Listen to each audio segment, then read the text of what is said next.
Let's talk about staying safe day to day online.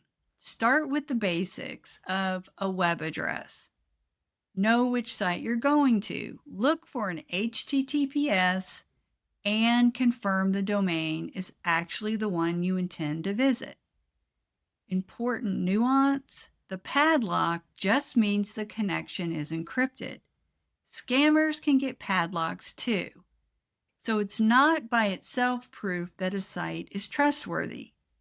So read the domain carefully. Updates are one of the highest value habits there is.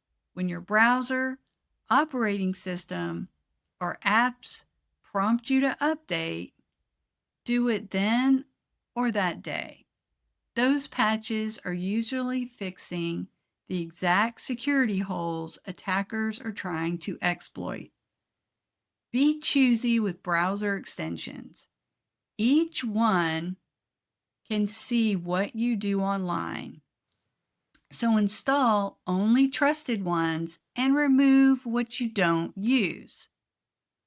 Now, you also can install additional privacy extensions such as Ghostery or Badger.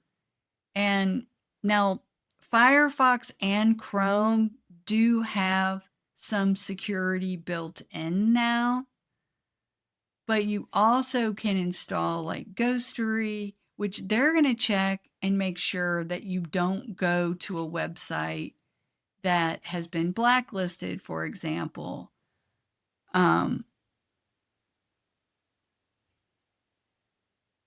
That the security certificate is expired. It will force you to either turn off Ghostery or turn off the security browser setting, and then you'll have to like specifically say, no, I want to go to that address. So you really have to think about, hey, do I actually want to go to this address? There are legitimate websites where the certificate expires and you'll start getting errors. So there's no problem with going to that website, but it's just something you want to be aware of. And adding these additional layers will help to keep you secure when you're online.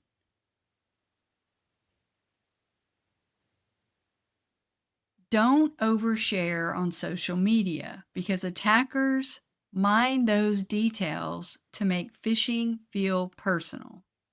Decline cookies, especially targeting ones you don't need, and review the permissions that you grant to apps. And keep your endpoint protection, your antivirus, switched on. Now, luckily, both Windows comes with Windows Defender by default, and Apple has built-in security. Getting an additional antivirus is definitely recommended, and I've done that myself on my MacBook. But these small habits add up to a much smaller attack surface. Public Wi-Fi is incredibly convenient and quietly risky. Many open networks at cafes, airports, and hotels are unencrypted, which means the data flowing over them can potentially be observed by anyone else on that network. Attackers also set up fake hotspots. The industry calls them evil twins, with friendly names like free airport Wi-Fi. You connect, everything looks normal, but a criminal is sitting in the middle of your traffic. So the practical guidance on open Wi-Fi: avoid doing anything sensitive. No banking, no logging into important accounts. If you need to, a safer option is to use your phone's personal hotspot instead, which is encrypted for you. And the best general purpose protection is to route your connection through a VPN, which is exactly what we'll cover on the next slide. A VPN, virtual private network, is the everyday tool for protecting your connection. Think of it as a private encrypted tunnel between your device and the internet. Anyone trying to eavesdrop on the network around you sees only scrambled data. It also hides your IP address and rough location. You can actually change your location and look like you're coming from a different country if you want with a VPN. Now, one of the things I want to say about a VPN is that there's a new thing called zero trust. And so your company may be using a zero trust solution where you don't actually have to use a VPN anymore. But it's still good for you to have one on your personal devices for when you may be on this unencrypted guest Wi-Fi. There's another option called Tailscale that is a zero trust and is free for personal use. But there is some specialized setup you have to do to be able to use it as a VPN when you're roaming out on other networks than your home network. When should you use one? At work, your company VPN is how you securely reach internal systems, especially when you're remote. So connect to it as instructed.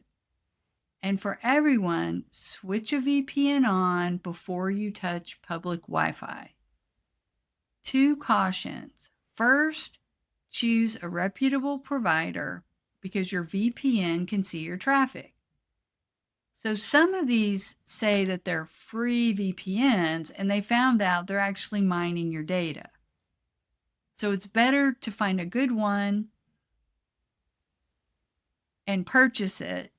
The other thing is Firefox now comes with a VPN for free in the browser.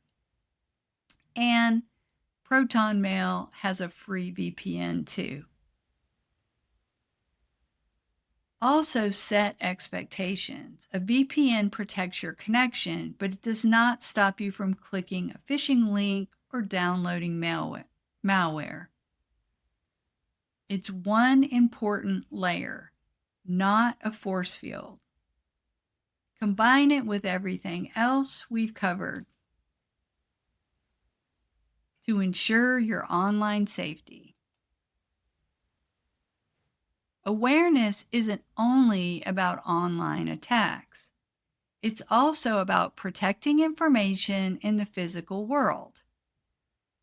First, handle sensitive data with care.